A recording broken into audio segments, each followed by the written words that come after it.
The Washington Post is reporting that a confidential Internal Revenue Service legal opinion, that's from the IRS, says tax returns must be given to the Congress unless the president takes the rare step of asserting executive privilege. According to this report, you're laughing. The memo contradicts the Trump administration's justification for denying lawmakers' requests for President Trump's tax returns, exposing fissures in the executive branch. Well, that's an easy one.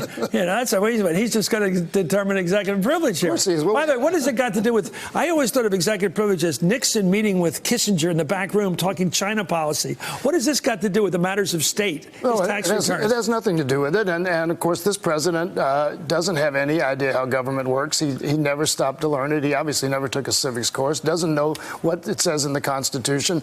I'm not sure he even knows there are three branches of government. He obviously he's ignoring one of them. Yeah. But no, the tax returns have nothing to do with executive privilege. Let me go, Congressman Cabral, thank you about this. So we're talking about this sort of catch-22. The Congress says, under the sober leadership of the Speaker, we're not going to act till we have all our cards. But this president basically is burning the tapes like Nixon would have burned the tapes. He's making sure that evidence that Nancy Pelosi needs doesn't get to her.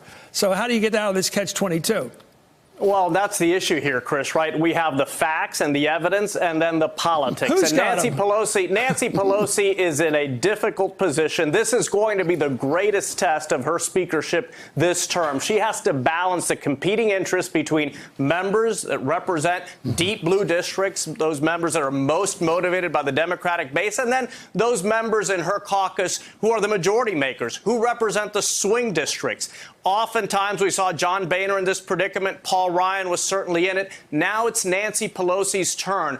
For now, it seems that she's siding with those swing district members, being cautious, not wanting to be aggressive on impeachment. A lot of people say that Pelosi has a no impeachment strategy. We'll see how long that holds. That strategy right now is under deep stress. But I do know for a fact there are a lot of swing district Democrats who want to put the brakes on all this impeachment talk, at least for a few months. Where are they? Who are these people saying, no, leave them alone, don't impeach? These are members who won tough races in the 2018 elections. They represent suburban districts in Florida, in Pennsylvania, in California. We just had one from Pennsylvania, a suburban district, and she came out for impeachment. So Pelosi's not protecting her.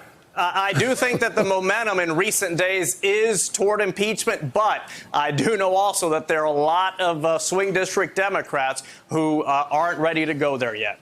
Maybe it's to the Speaker's still hoping to pick up Bucks County and a few more suburban districts. And if you impeach, you don't get them. But I think the low end, never mind. The congressman, I think it is like Nixon burning the tapes. Anyway, thank you, John Yarmuth. Congressman, thank you for coming. Heidi, as always.